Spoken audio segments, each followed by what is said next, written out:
From being banned from social media to becoming the hero of social media itself. This is the story of how Donald Trump became the president of Instagram. I either look way too cool or way too dumb with this hat on. Let's step into the time machine and take a journey back to the vibrant decade of the 1980s, where long hair, neon fashion, and an eccentric personality named Donald Trump enters the picture. The 1980s were making waves with Donald Trump's hair, but then he decided to take a leap into the realms of politics. He took the go big or go home scheme a little too extreme. On June 16, 2015, the world held its breath as Donald Trump, armed with his signature slogan, "Make America Great Again," announced his candidacy for the presidency of the United States. Who needs synth pop when you have Trump tweets? The hair may have deflated, but the controversies were still there. Fast forward to January 6, 2021, and the world witnessed a stunning turn of events. But before we talk about the storming of the Capitol, we need to rewind a bit. Yeah, it's rewind time. It all began with the 2020 presidential elections, the ultimate reality show that had more twists and turns than a roller coaster ride at an amusement park. The 2020 elections was a wild ride, filled with drama, and of course, plenty of memes. But are you willing tonight to condemn white supremacists and militia groups? Sure. Stand back and stand by. Will you shut up, man? Listen, are you in favor of law and order? I'm in favor. It was a battle between Donald Trump and that boomer guy, Sleepy Joe. By the way, maybe you could inject some bleach in your arm, and that would take care of it. As the results started coming in, the tensions started to fly, just like Donald Trump's hair in a stormy weather. It was like a poker game, but with the country on the line, I guess. The debates between Trump and Biden were like a pay-per-view event with verbal jabs and one-liners flying left and right. It was a battle of wits and sound bites, leaving viewers torn between laughter and disbelief.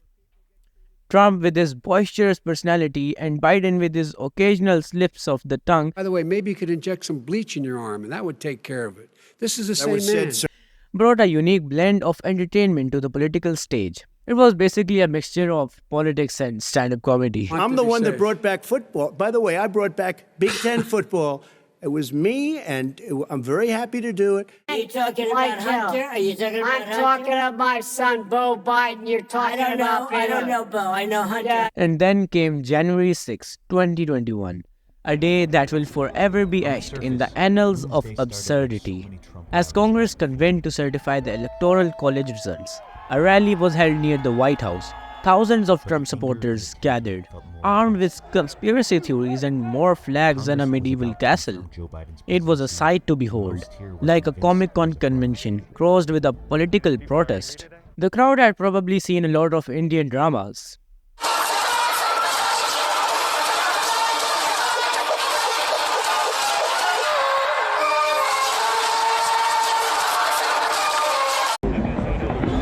On the surface, Wednesday started like so many Trump rallies had before. The storming of the Capitol sent shockwaves across the nation, causing a ripple effect that even made the Loch Ness Monster jealous. As the dust settled, social media platforms took center stage. Twitter suspended Trump's account forever, followed by that boomer app, Facebook, and YouTube. Trump had a YouTube account? Wait, he actually did. In the wake of the Capitol attack, Trump faced a hurricane of backlash and scrutiny. His role in inciting the crowd became the hot topic of conversations across the country, hotter than a ghost chili pepper. Oh, that's hot. That's hot. But here's where Trump realized something. You see, he couldn't market himself on social media now because he just couldn't because of obvious reasons. Around this time is when another personality started to skyrocket. The name of the personality was Andrew Tate. I could fracture it and send a splinter into your heart. Would you allow me to try?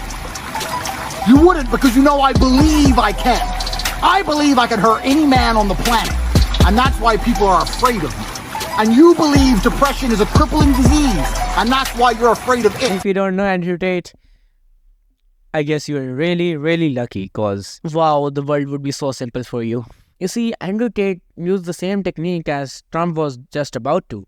I want to get paid the same as a man, and I think you understand that. So, if you become president, will a woman make the same as a man?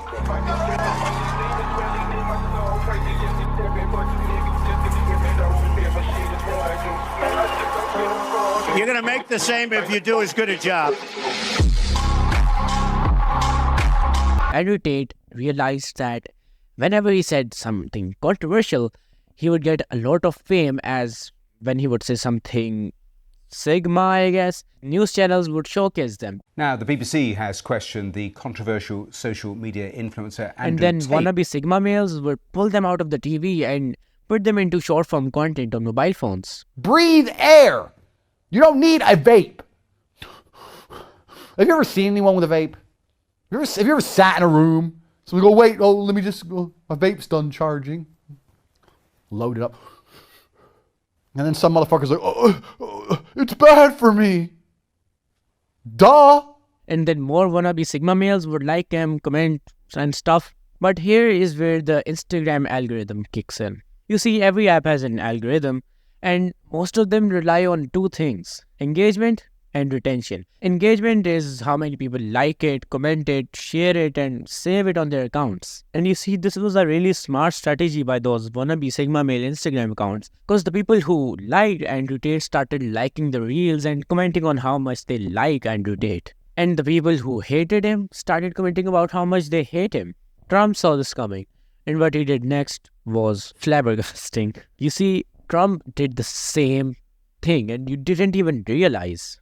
South Korea has done 5 times more tests than the U.S. per capita. Why is that? I don't think that's true. That is true. And you said this morning that the White House said the U.S. passes South Korea in virus testing. Who are you with? Yahoo News. And it's not true per capita. Do you want to respond to that? If you have the numbers. So to our Yahoo gentlemen, I just want to make it clear that South Korea's testing was 11 per 100,000, and we're at 17 per 100,000. So are you going to apologize, Yahoo? That's why you're Yahoo, and nobody knows who that is. Go ahead. We learned two things in this video. One, that Trump is amazingly smart, and two, that Trump was a business tycoon before he even came into politics. He was basically the Elon Musk of his time. Elon Musk, you haven't seen his documentary yet, you can watch it right here. So like the video, go to the channel, subscribe to the video, and I'll see you in the next one.